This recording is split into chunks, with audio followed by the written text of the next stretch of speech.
Krishna Prasthai Bhute, Srimati Bhaktivedanta Swami Tanamane, Namaste Saraswatam Deve, Kauravani Pracharane, Nirvishesha Shunyavadi, Askatyade Siddharne. So today we're reading from the Bhagavad Gita as it is, chapter 5, which is called Karma Yoga Action in Krishna Consciousness, and we're reading from text number 7. Yoga Yukta Vishuddhatma Vijitatma Jitendriyaha Sarvabhutatma Bhutatma Korvanatmi Nalipyate. Translation and purport by His Divine Grace, A.C. Bhaktivedanta Swami Srila Prabhupada. One who works in devotion with a pure soul and who controls his mind and senses is dear to everyone, and everyone is dear to him. Always working, such a man is never entangled. Purport. Oh, let's repeat that. I'll repeat it again. One who works in devotion with a pure soul and who controls his mind and senses is dear to everyone, and everyone is dear to him. Though always working, such a man is never entangled. Prabhupada's purport. One who is on the path of liberation by Krishna consciousness is very dear to every living being, and every living being is dear to him. This is due to his Krishna consciousness. Such a person cannot think of any living being as separate from Krishna, just as the leaves and branches of a tree are not separate from the tree. He knows very well that by pouring water on the root of the tree, the water will be distributed to all the leaves and branches. By supplying food to the stomach, the energy is automatically distributed throughout the body. Because one who works in Krishna consciousness, servant to all, is very dear to everyone. And because everyone is satisfied by his work, he is pure in consciousness. Because he is pure in consciousness, his mind is completely controlled. Because his mind is controlled, his senses are also controlled. Because his mind is always fixed on Krishna, there is no chance of being deviated from Krishna, nor is there a chance that he will engage his senses in matters other than the service of the Lord. He does not like to hear anything except topics relating to Krishna. He does not like to eat anything which is not offered to Krishna. And he does not wish to go anywhere if Krishna is not involved. Therefore, his senses are controlled. A man who controls senses cannot be offensive to anyone. One may ask, why then was Arjuna offensive in battle to others? Wasn't he in Krishna consciousness? Arjuna was only superficially offensive because, as already been explained in the second chapter, all the assembled persons on the battlefield will continue to live individually, as the soul cannot be slain. So spiritually, no one was killed on the battlefield of Kurukshetra. Only the dresses were changed by the order of Krishna, who was personally present. Therefore, Arjuna, while fighting on the battlefield of Kurukshetra, was not really fighting at all. He was simply carrying out the orders of Krishna in full Krishna consciousness. Such a person is never entangled in the reactions of work.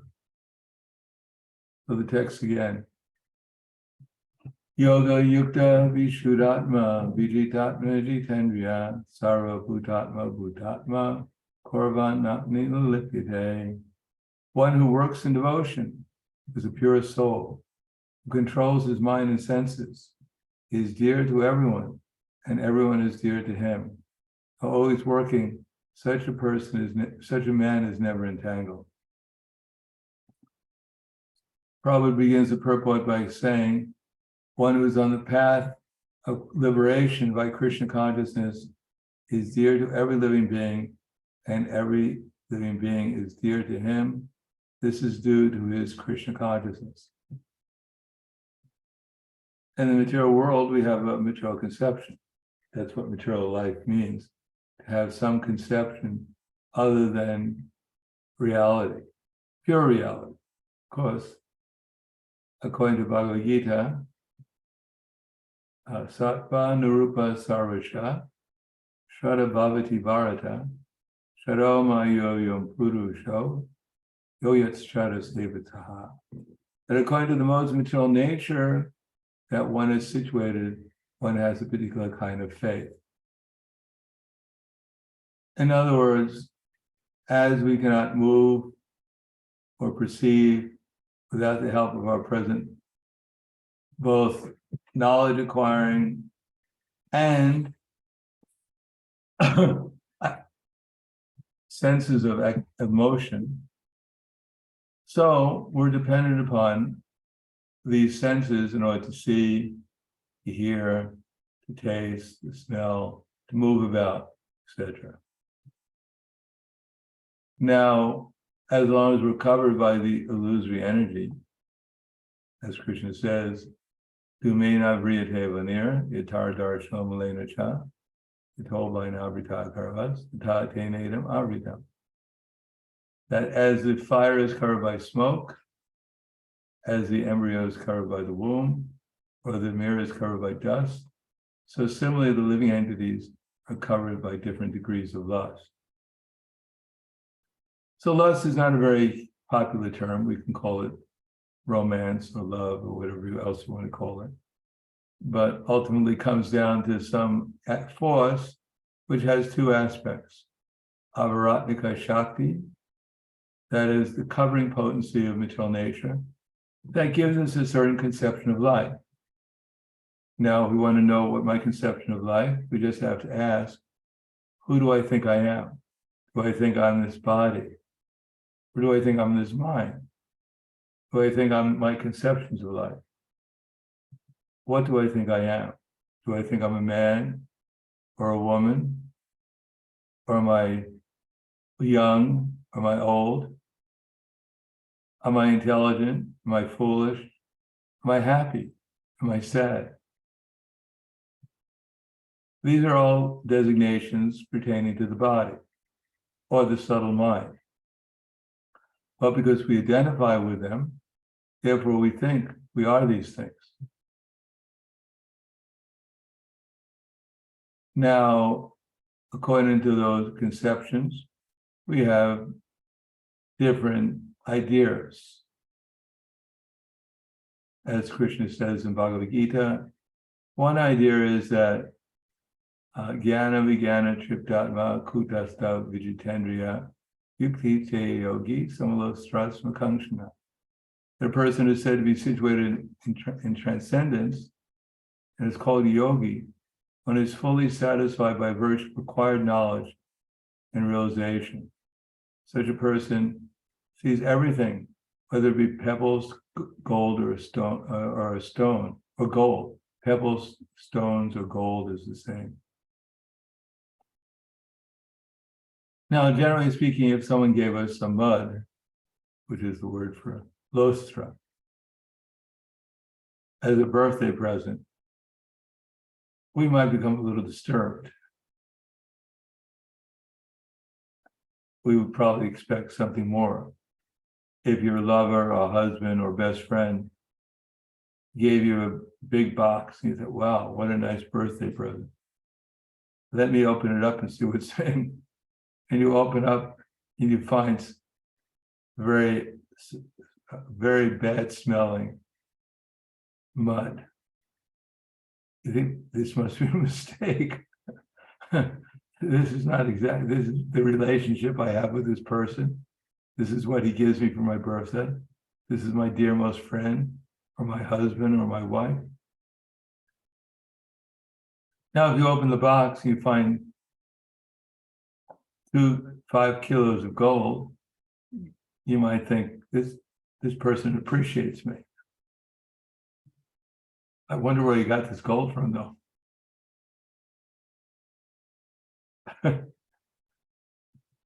Maybe I'm in trouble. In any case, one will certainly have a different attitude towards the person who's offering us these gifts. On the other hand, there's a story of one saintly person who is going door to door, And he asked for a donation. He was doing Madhukari.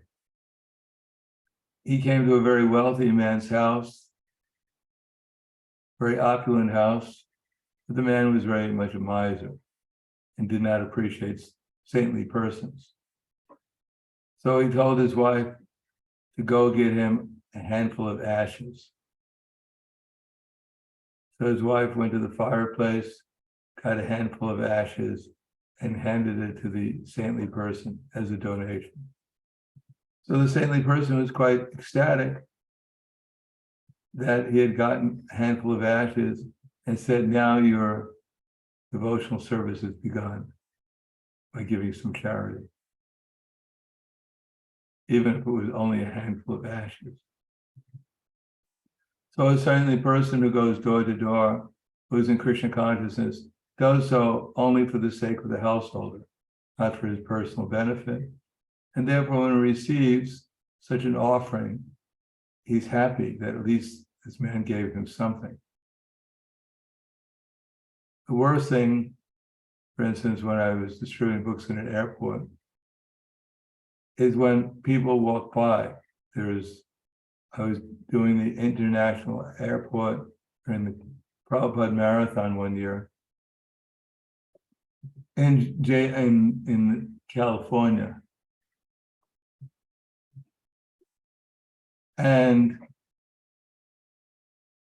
in that airport, there were thousands of Oriental people coming by every day during December. But they have a particular culture where if they don't want to give a donation so they don't feel guilty, they just ignore you. So you can imagine standing in an airport, thousands of people coming by, and they have decided just to ignore you because they don't want to give a donation. So better if someone shouts at you after some time than if they completely ignore you.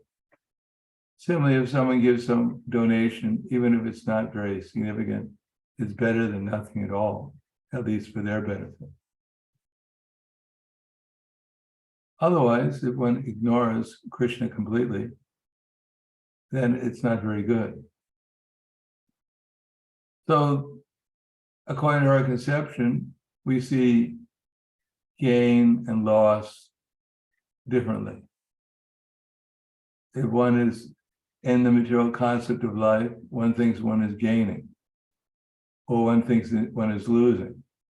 But if one is in the spiritual concept of life, that I'm different from this body, and what to speak of that I'm Krishna's servant, that I can't really gain anything, and I can't really lose anything. Because whatever I get on behalf of Krishna, and whatever I lost was not my loss, nor did Krishna lose anything.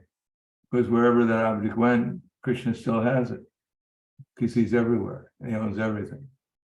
So Krishna is not lamenting. We don't go to the temple and somehow or another I lost something that belonged to Krishna, and we see tears in the deity's eyes. Like, what happened? I was really attached to that object. No, Krishna never lose anything. Nor does he gain anything, because eternally everything belongs to him. The only thing he's interested in is in gaining our love, because that's the only thing he's lost. And that's the only thing we're really missing also. So Krishna is not disturbed, because love also means attention, so he'd like us to pay some attention. Not that we bring him his milk on the altar, we spill it all over him to show our love. And if someone says, maybe you should be more careful, we become very disturbed. What do you mean I should be more careful? I'm giving Krishna all my energy and you're criticizing me. Well, maybe you shouldn't spill the milk on Krishna's lotus feet. Anyhow, that's my kind of offering. This is don't criticize. I'm a devotee. Krishna was very unhappy. But even in the spiritual world, it's expected that our service be done attentively. As a matter of fact, when we go back to the spiritual world, or even when we go to the planet where we're trained up to go to become eligible to go to the spiritual world, it's not that you simply go there, or any of us go there, and we just resume our service. So that when we bring Krishna's, Radha and Krishna, the groves of Vrindavan, their prasadam, we spill it all, we spill it all over them. While they're in the midst of their loving exchanges, they need some manjaris to go and wipe everything up. No one has to be expertly qualified in order to participate in the loving exchanges of Radha and Krishna. Therefore, some training is there. That's why we don't go back to the spiritual world immediately. We have to go to some place where we can be trained. And then if one is a manjari, then Rupa Goswami trains that devotee so that one day he becomes eligible to come to the groves of Vrindavan, where Radha and Krishna are having their pastimes, and assists Rupa Goswami bringing the paraphernalia for their pastimes.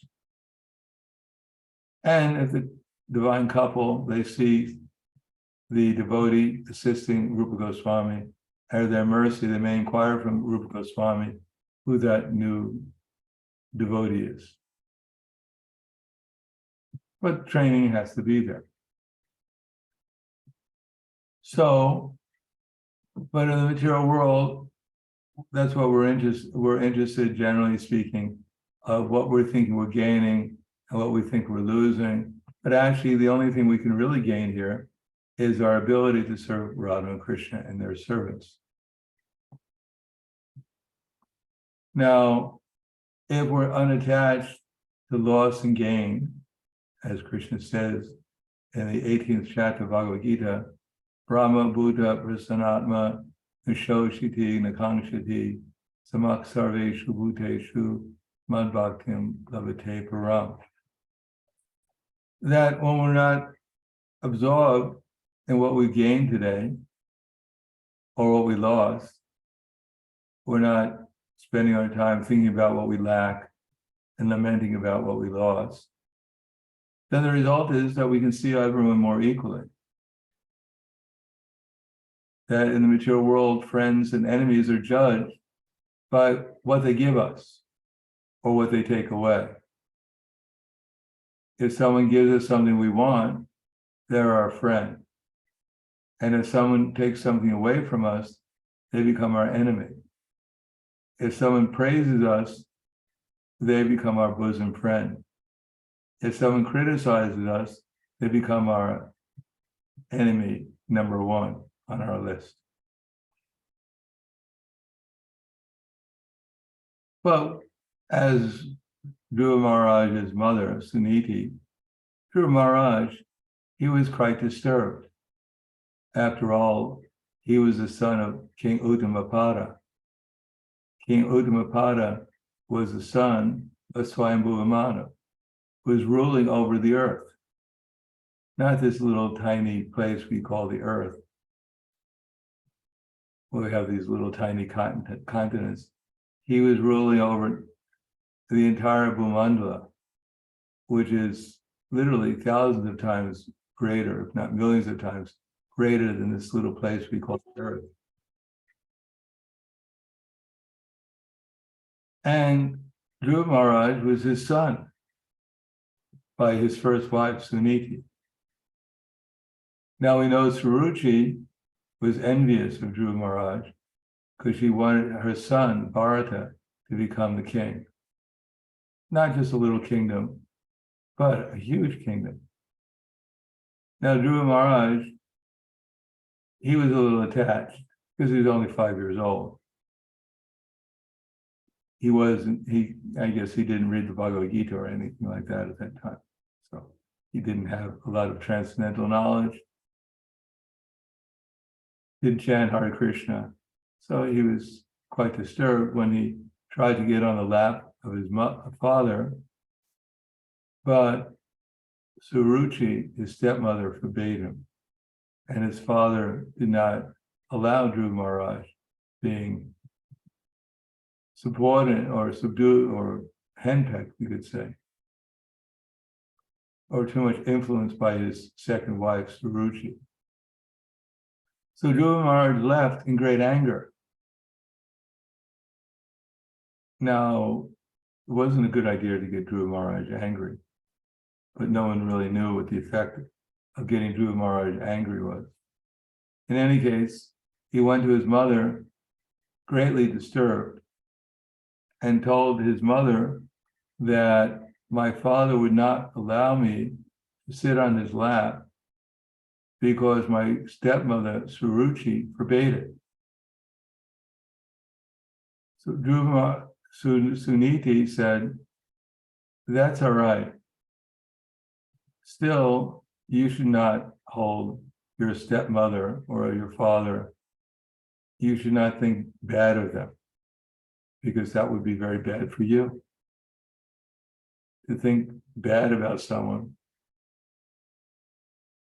even if they seemingly do us something which is not very favorable, doesn't harm them, but it harms us. Just like if a vulture flies over a cow and curses the cow to die because he's hungry, so he can get a good meal. The cow doesn't die just because the vulture cursed him to death. But what happens if the vulture simply gets hungry, that's all. Yeah. So similarly, we should be careful how we see things. If we see things in relation to Krishna, then we can understand that nothing happens by accident. Even the most terrible calamity doesn't happen by accident. Dukeshu vamanagmanak, sukeshu vigatas priha, vita raga vaya kroda, stita dhiramuni uchite. That one who's not disturbed in spite of the threefold miseries. I mean, that takes quite a bit of practice, because our whole existence is full of the threefold miseries. Just like, for instance, everyone can go through their body right now with their consciousness and see what's wrong. Everyone, probably, unless you're a perfect yogi, been practicing hatha yoga for the last 10,000 years, drilling the respiration, having a perfect diet, doing exercise regularly, taking your vitamin pill, completely in love with Krishna and everyone else, therefore one's mind is not disturbed at all. Then one may find some little experience of one of the threefold miseries. And if not, and that's not bad. Actually, that's good, because if we didn't feel any misery, we wouldn't get trained up at the time of death, which is not very pleasant. Generally, we sing at someone's birthday party, happy birthday to you, happy birthday to you. But we never sing at someone's deathbed, happy death day to you, happy death day to you. So we're being trained up so that we can tolerate even the time of death. Therefore, if someone comes along and does something which is agitating to us, then we should learn to tolerate it. Just like Krishna says in the Bhagavad Gita, that you're not your body, he told Arjuna. But Arjuna said, yes, I'm not my body, nor is my grandfather, nor is my teacher their bodies, but still I'll feel some separation from them if I have to kill them. That will be disturbing to me. So Krishna said, yes, we don't expect you're going to kill your grandfather, kill your teacher, Dronacharya, and then have a big party. Whoopee, they all went back to the heavenly planets. I did a great favor to them. I'm so glad I shot them full of arrows. Now Krishna said, you'll feel bad, you'll become disturbed, but you have to learn to tolerate this disturbance because they'll come and go like seasonal changes.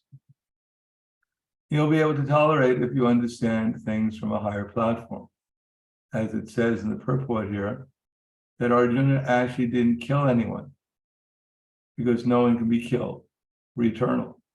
The Jayate, Riyate, Va Kadachit, Nanyam Budva, Bhavita Nana Bhuyaha, Jopi Manyate Shasatoyam Purane, Ahanyate Hanyamane Sharire.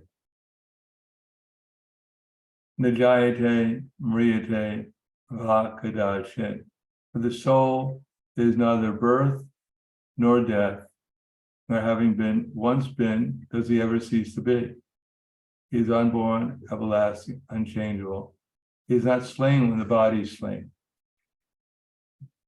Therefore, no one actually dies. Because as I said many times, it's not possible that you can kill anyone. You can't even kill the body because the body is dead. You can't kill something that's not dead. That's not alive. If you have a puppet, you put your hand in the puppet, it appears to be alive.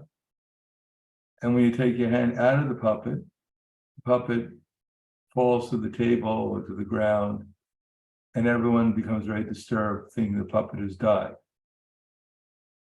But actually, the puppet couldn't die because it was never alive. It only appeared to be alive because one's hand was in the puppet temporarily. So temporarily, we're in this body, ever-changing body. So at no point is the body ever alive. It just appears to be alive. And when the soul finally leaves the body, then we declare it's dead. But it was always dead. So it couldn't be killed.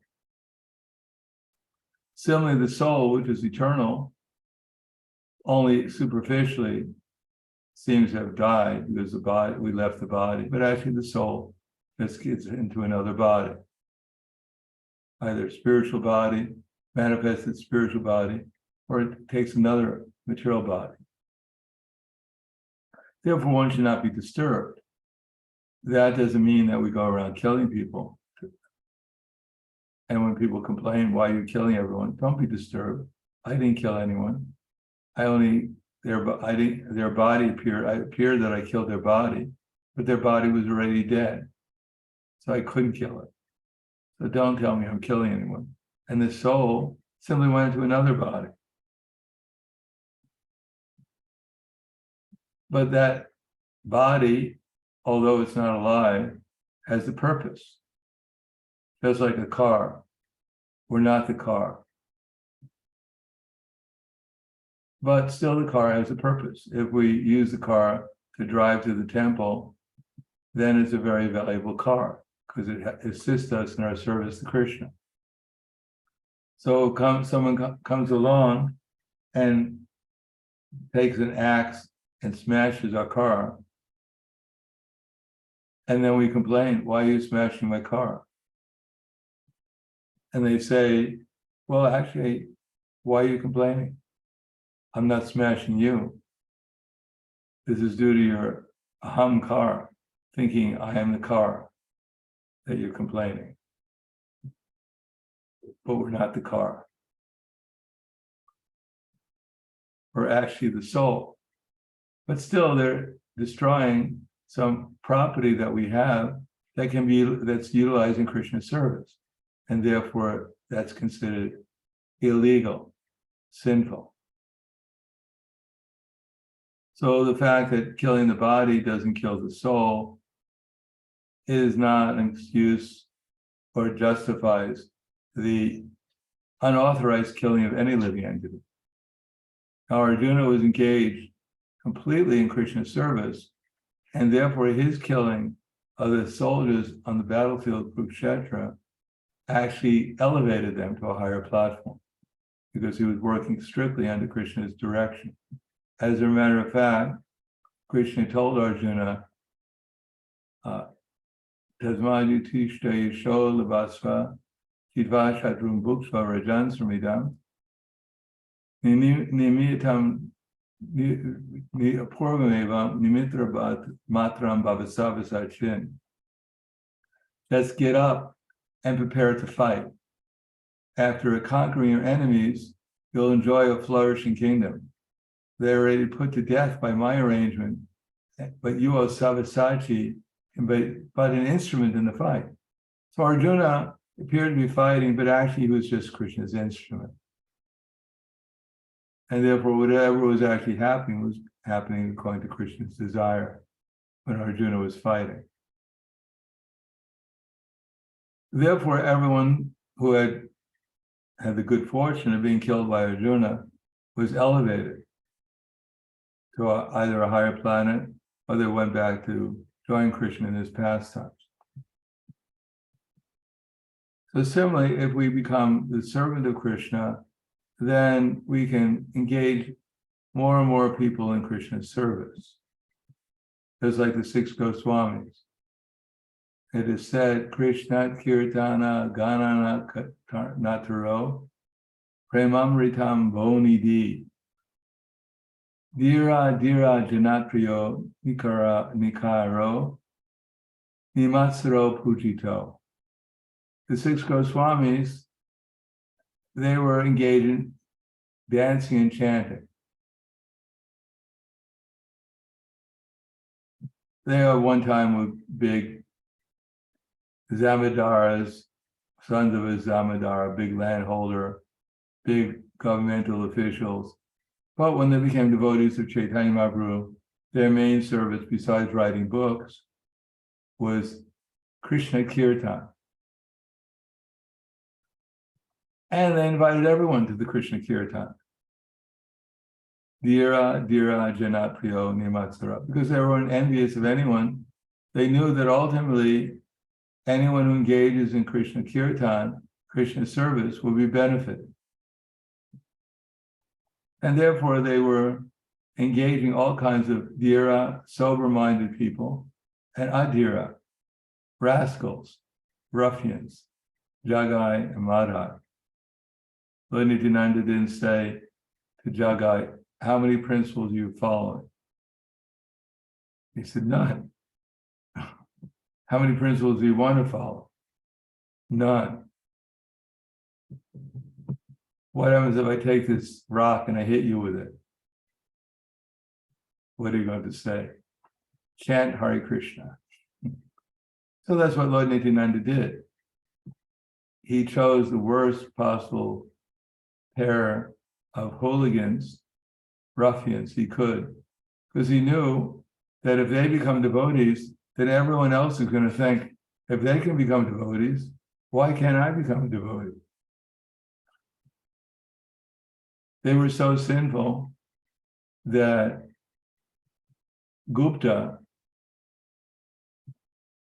who was the secretary for Lord Yamaraj, he is in charge of writing down with his assistants how many sinful activities, or every sinful activity that someone commits. So he has a lot of secretaries. If after leaving this body, you want to meet Lord Ram, render some service to Lord Yamaraj, you can be hired in Gupta's as a secretary, because he has a lot of service, especially in Kali Yuga.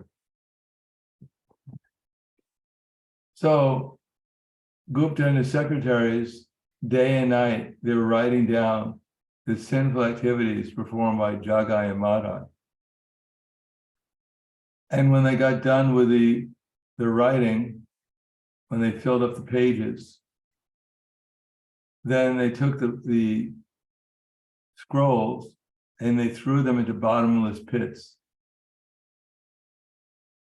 But there were so many sinful activities of Jagai and Madhai that the pits were getting filled up, although they had no bottom to them. So they were concerned that we can't keep up the amount of sinful activities that Jagai and Madai are doing. So they were quite relieved when Jagai and Madai became freed by the mercy of Lord Nityananda, became liberated and devotees of Krishna.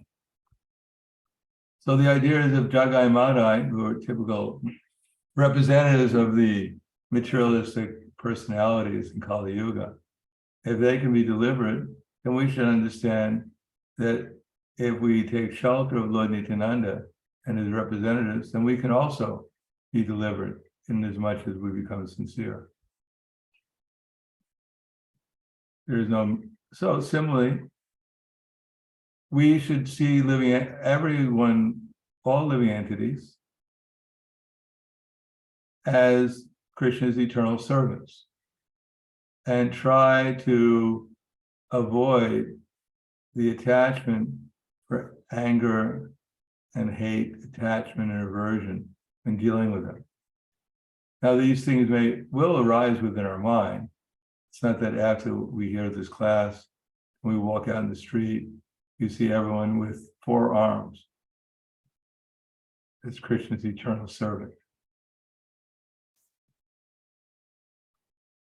And when someone kicks dirt in our face, we think, well, that's nice. Thank you for the offering. No, we have to learn to tolerate without being disturbed. So we should try to see things philosophically. And even if our minds are disturbed, gradually, if we remember Krishna by seeing things philosophically, see things as Krishna describes them in Bhagavad Gita, then when Krishna appears within our mind, then our attachment and our aversions to things will gradually diminish. And our tolerance will also increase, and we won't be disturbed in any circumstance. We can't imitate pure devotees, but we can try to at least follow in their footsteps and try to see others as Krishna's servant, and nothing is happening by accident. That if we're put into some difficulty, we should see it as due to our past activities. People can only be instruments to help deliver the reactions of our sinful activities. They're not the ultimate cause of why we're suffering. On the other hand, we can imitate someone like Krishnadas Kaviraj. Krishnadas Kaviraj as an Uttama Adhikari, Babaji in Vrindavan or Mayapur. Sometimes he would be eating prasadam in the holy dham, and little puppies would come and eat from the same plate that he was eating from. So his assistant became very disturbed and told Krishna, try to get the puppies away from Krishnadas Babaji's plate. But Krishnadas Babaji would complain, why are you disturbing these puppies? They're also Vamdasis, Dhamvasis. They're also residents of the holy Dham.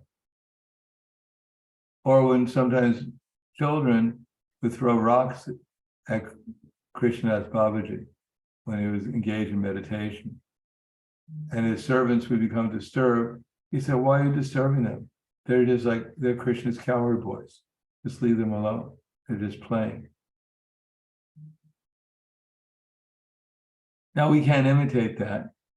If we do, then eventually we'll become very frustrated, because we have to be a little aware of what our current possibility is. Otherwise, after this lecture, we think, well, Krishnadas Babaji is one of our acharyas in disciplic succession. So my friend has some puppies, so maybe I should invite them over for prasadam. Or the children down the block, they're throwing rocks. Maybe I should go over and ask them to play with me and throw a few rocks at me. Now there's a difference between imitation and following. On the other hand, If we have the opportunity to engage others in Krishna's service, then we should try to take that opportunity, either by going on Harinam sometimes, or even amongst the devotees. It is not that usually most of our devotees are not in such an elevated platform that they naturally are in love with all the other devotees, that they have no personal conflicts whatsoever. And therefore, sometimes we think this is the devotee, and this is not a devotee. So that kind of discrimination can be there, even in dealing with other devotees. There are different levels of devotees. There's a Kanista Adhikari devotee, there's a Madhyama Adhikari devotee, and there's an Uttama Adhikari devotee. And Srila Rupa Goswami says that we should act differently towards them. For those who are, for instance, Kanistas, there are different kinds of Kanista Adhikari devotees. All the way from the bottom level, such as Gajendra, who is performing devotional service out of distress. The Dhruva Maharaj, who wants material gain. The sages of Naimisharanya, who want some enlightenment, how to get liberation. And to the four Kumaras, who are liberated. They're all considered Kanista Adhikaris.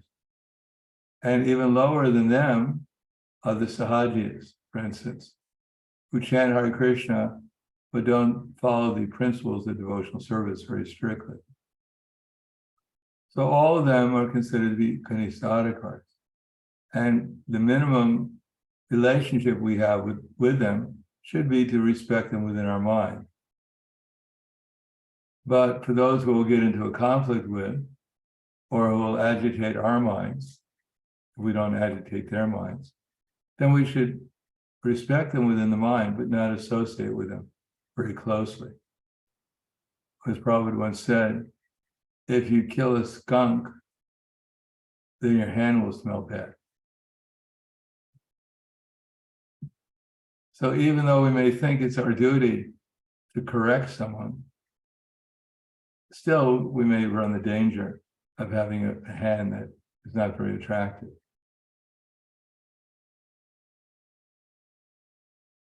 On the other hand, we have to be able to recognize devotees who are seriously engaged in their devotional service, chanting the prescribed number of rounds and trying to develop their own Krishna consciousness and trying to assist others in developing their Krishna consciousness. So we should try to cooperate with them. Not just tolerate them, but try to see how to compromise with them so that if there is some conflict, we can somehow or another resolve it in a way that can advance the Krishna consciousness movement more smoothly. And this is all done under the directions of the Uttama Adhikari devotee who wants to help everyone.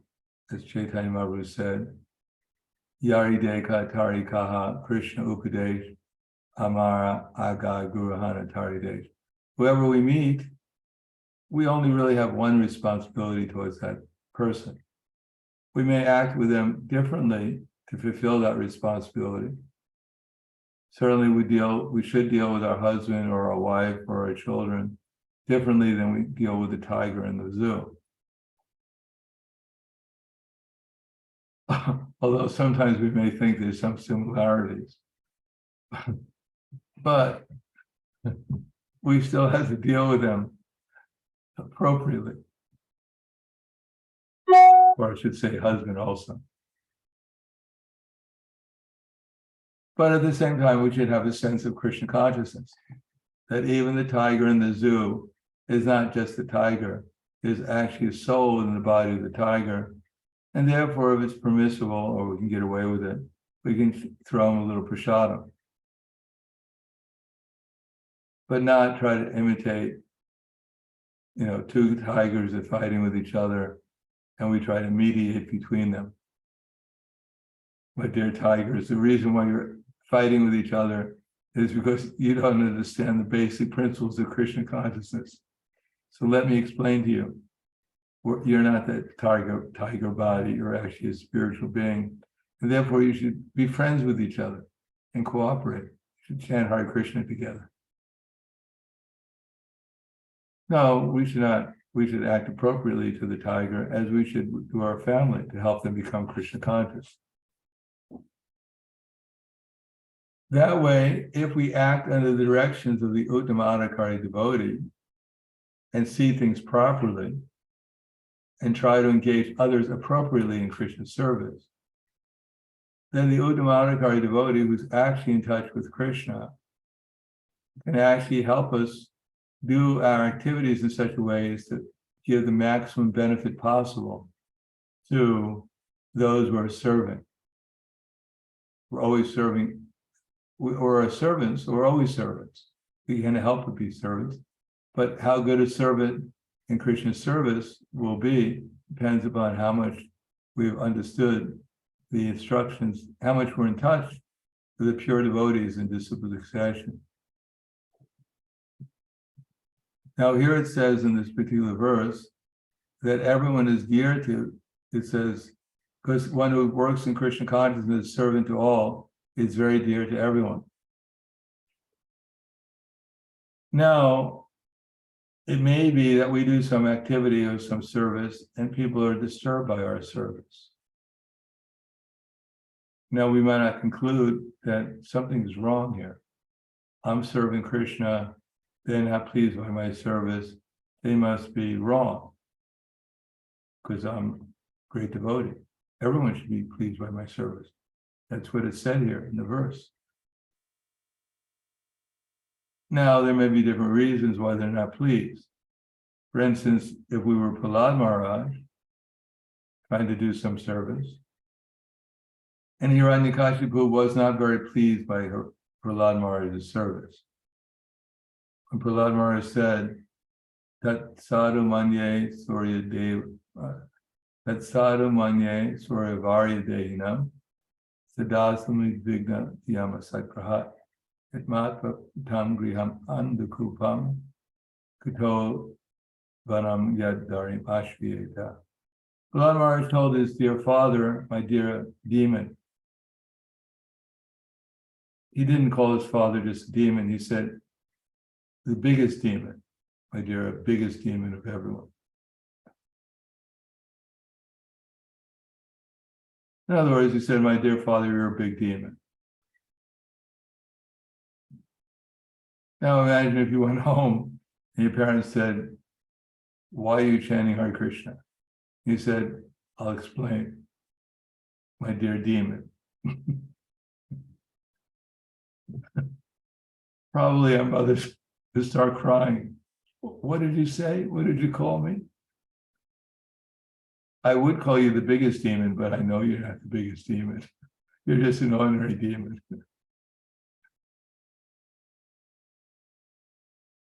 My dear mother, let me give you some good instructions. The reason why you're so agitated when you're speaking to me is not because I'm saying something wrong. It's just that you're living in the dark well of material household life. And therefore, whatever I told you is going to agitate any truthful thing. So, my dear mom, because I love you, I think you should get out of this well of household life and come with me to Vrindavan and chant Hare Krishna. So I don't think our parents would appreciate, most of our parents at least, would appreciate our loving instructions to them. And that automatically we become more and more dear to them. Generally, they wouldn't say, please, my dear son or daughter, please tell me more. In what ways am I a demon? What am I supposed to give up so I can become a pure devotee like you are? So Hiranyakashipu obviously was not overwhelmed with bliss hearing the words of his son, Prahlad Maharaj. At least externally, he tried to kill him, which is not a sign of appreciation. Generally, the people that you appreciate most, you don't throw underneath the foot of an elephant, but throw over a cliff. So the question is, how is he very dear to Hiranyakashipu? Well, externally, he was not very dear to Hiranyakashipu, but because he was doing the best thing he could for his father under those circumstances, eventually the soul of Hiranyakashipu could appreciate by the mercy of Krishna, the mercy Krishna eventually gave Jai and Vijay by returning them back to the spiritual world. We can understand that they could eventually appreciate the help they got along the way to get back to the spiritual world. It wasn't immediate, but undoubtedly, if they heard the story of Prahlad Maharaj and Hiranyakashipu in their previous incarnation, they would feel very affectionate towards Prahlad Maharaj, although probably they're sad that they had acted in that way towards him. So we cannot expect everyone to appreciate what we're doing, but then again, it should not be excused to do whatever we want to do.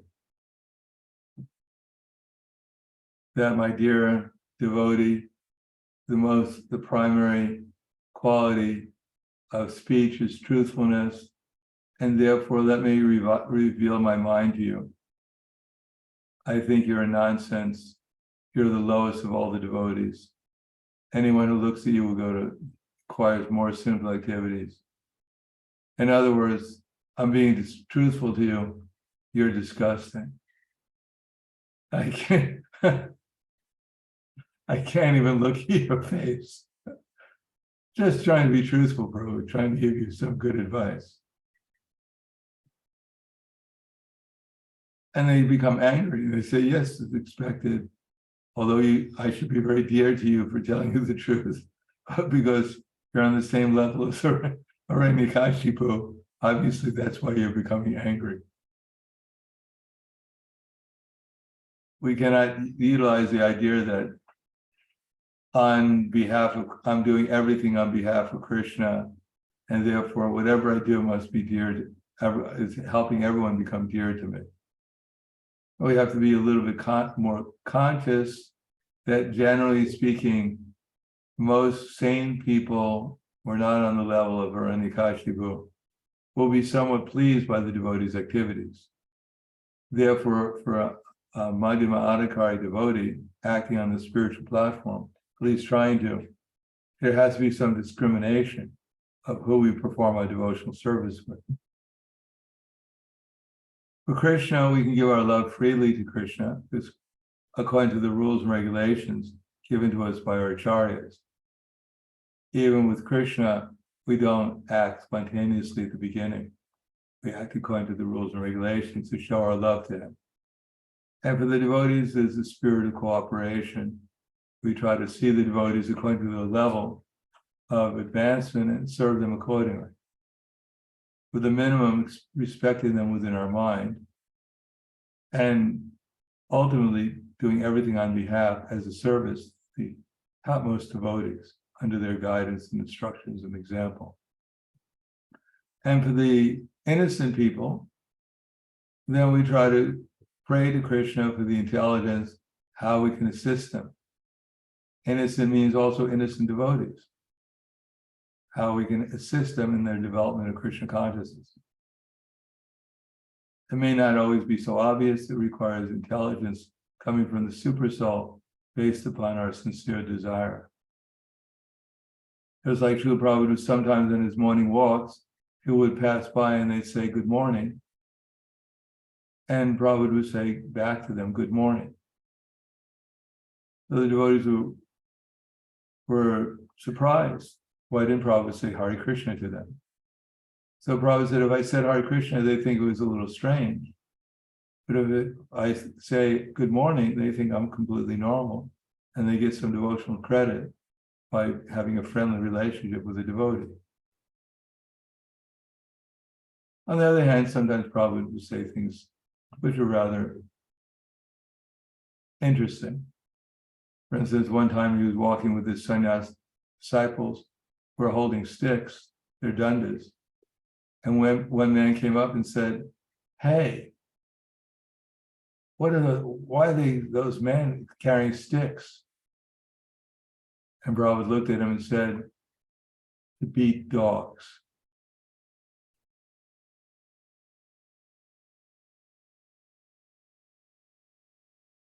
So Prabhupada had his transcendental vision and reciprocated accordingly to anyone he met, but was always the idea of helping them advance in Krishna consciousness, although it may not always be so obvious to us.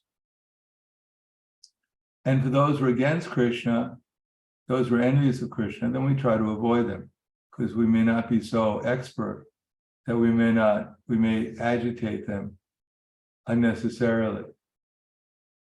And therefore, we will not become dear to them, nor will we benefit them. We'll simply give them another ticket on their way to the darkest regions of existence.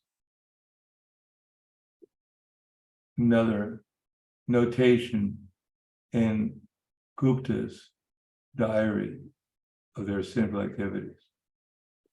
That's not our mission, is to give people a longer reservation in the hellish planets. I was supposed to be here for only a few thousand years, but by the mercy of the devotee, they've made a practically permanent arrangement for me here. That's not our objective in dealing with others. So therefore, we have to be cautious when we're dealing with people who are against Krishna, who we're going to agitate. We should be cautious in dealing with them. But the amazing thing about Srila Prabhupada is that often he deals with people in ways that if we dealt with in the same way, we completely disturb them. But Prabhupada didn't seem to disturb them at all. But we're running out of time, so I won't go into the stories like that. So the conclusion is, the more we become an instrument for Krishna, the more we can help all living entities. And we should have that vision that we're doing our service for Krishna to bring Krishna's other children back to the spiritual kingdom. And that will be the most pleasing service to Krishna we can render, as confirmed by Lord Chaitanya Mahaprabhu. So the verse was, Yoga Yukta Vishuddhatma Vijitatma Jitendriyaha Sarva Bhutatma Bhutatma Korvanatma Lipyate. One who works in devotion, the pure soul, and who controls his mind and senses, is dear to everyone, and everyone is dear to him. Though always working, such a man is never entangled. So I'll stop there. Thank you. Hare Krishna. Any questions?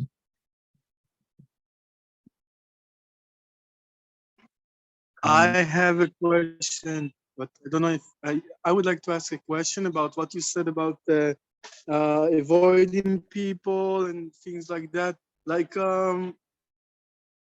what do you do? Because we know if somebody offends a Vaishnava, we should like cut his tongue, run away, defute him, something like very passive person and not very assertive, even a little bit suffering in, sometimes in your life, so you lose a little bit enthusiastic to protect your own side, you know, and then somebody will come and he's much more assertive than you. You have some sentiment for, and he will speak against very important personalities, and you just, it's not in your character to, you know, to fight it like that. So how, and it works like that, it can ruin your bhakti or something. You know, so as we find in the example of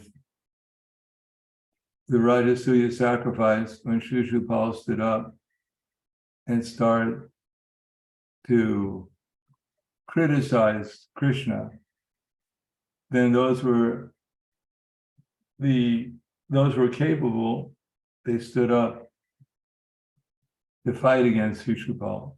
But others, they just left the assembly with their covering their ears, because that was not their duty to fight against Shishupal. But for the most part, if we cannot defeat someone by philosophy, then we should go away, as someone is criticizing devotees unnecessarily. Anything else? Thank you, Maharaj.